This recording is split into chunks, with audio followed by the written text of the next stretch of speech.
Her addiction to alcohol was severe, and unless there was an intervention, her 2 children would have lost their mother. Nicole Bruce was a single mother of a teenage daughter and a young son. Nicole's life was out of control. She was addicted to alcohol and was causing serious damage to her body.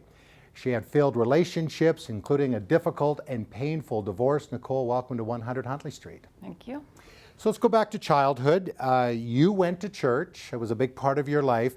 But was there a disconnection at that time between church and a relationship with Jesus? Yeah, I grew up in a Christian home.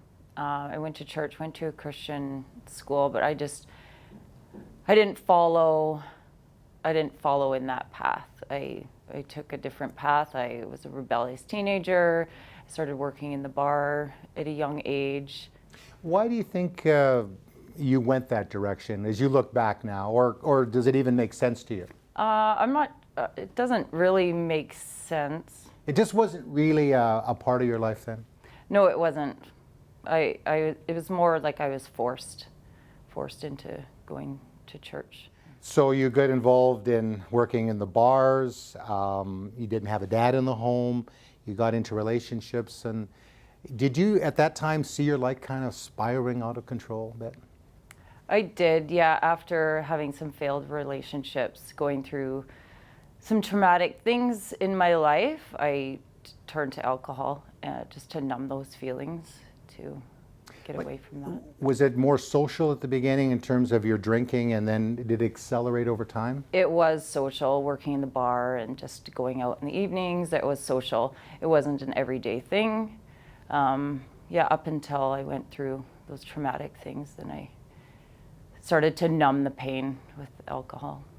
Did it numb the pain, or did it just make worse? It just made it worse.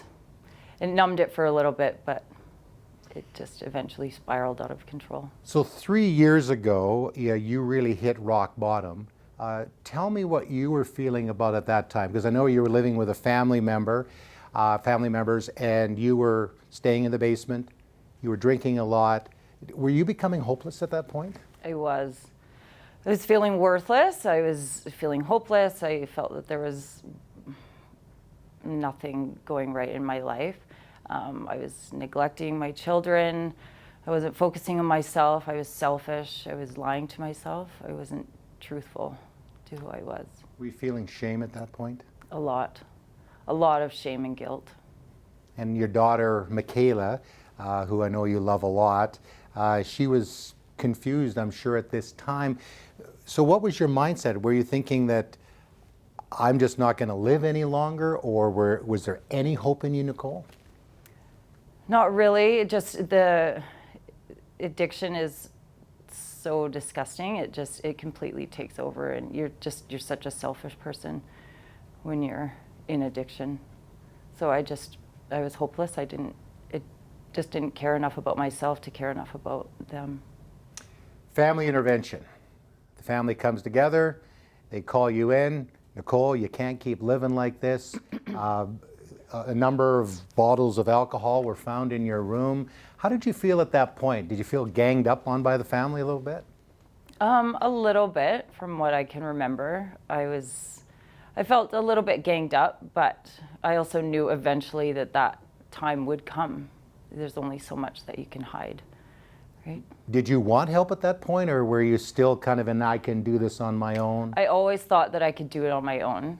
I always thought that, but whatever was working for me. But so you were taken to the hospital, and you were a very sick girl. What were you thinking when you were in the hospital? And I know that your cognitive you were struggling even communicating. How were you feeling? Were you scared? I was scared after being sober and realizing what you've done to your body. I was in a lot of pain. I had a lot of damage done to my liver. I couldn't walk properly. My balance was off. I lost a lot of weight. I was very, very unhealthy. If I would have continued on the path of drinking, I wouldn't be here. Nicole, after 2.5 weeks, you start to get better, but now you have to go somewhere. Tell me what happened. Mm-hmm. Well, I was staying with family at the time previous to the hospital. So my Uncle Rene had gotten me into a center called Adira in Edmonton. And I lived there for 16 months. Now, Adira used to be known as the Edmonton Dream Center. It's a Christ-centered place. What were you feeling when you got in there? Were you going, hey, this is great? Or were you going, I don't need to be here, I can do this on my own? At that point, I knew I couldn't do it on my own. I knew that I did need help. I wasn't happy to be out of my comfort zone. So Nicole, you're in this center. All these restrictions are on you. How were you feeling at that time? Were you angry about that, or were you just relieved? In the beginning, I was a little bit angry. I was relieved that I was somewhere safe and that I knew that I was going to be getting help. But you have to be obedient. So what was your big motivation? My kids, doing it for my children, for sure. So you're there for a while. They're talking about Jesus. What were your thoughts about that? Were you interested now maybe in a relationship, or, oh, I've already done that church thing, I just want to get healthy and get out of here? Or was a relationship with Jesus something that you felt that you needed to pursue? Yeah, I definitely needed to pursue that. I knew that what I was doing before wasn't working for me, so I needed to take a different path, and I just finally surrendered and I gave my life to Jesus. I was baptized in the center. We went to church every Sunday, so I was following that path. Tell me about the moment when you did that, when you said, okay, Nicole can't do this by herself, and you made that decision. Tell me what was going on at that time. I felt freedom. I felt peace. I felt like I was protected. I knew that he was always walking with me, and I just knew that he never left my side, and he never was going to leave my side. So you make this decision to follow Jesus. So was there an immediate change? Yeah, it was a process. I had to trust the process. That's what I heard so much at the center, was trusting the process. So I had to be obedient. Now, many people that go through these kinds of, treatment centers and really want to change their lives, they fall back. You haven't fallen back. You've stopped drinking altogether. Mm-hmm. Why have you been able to do that, do you think?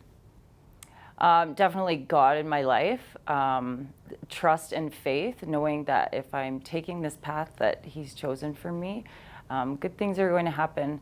And just surrounding myself with good people, good family, good friends, making good decisions. So what is your life like now? My life's amazing now. I have so much trust and faith in God. I'm following the path. I know that I have purpose, and I'm finding that purpose. We all have purpose in life. We just have to take that certain path.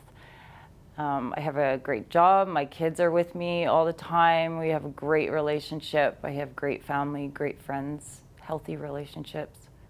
Somebody watching the program today, they're in addiction. They're where you were at one time. What would you say to them? How would you give them hope? Starting off with prayer, just a simple prayer, asking for help. A church service, maybe knowing that you are worth it and that there is hope. I know addiction is so awful, and you feel so hopeless, but there is hope. Well, thank you, Nicole, for coming in and sharing your story. I know that's not an easy thing to do. So thank you for coming in today. Thank you for having me.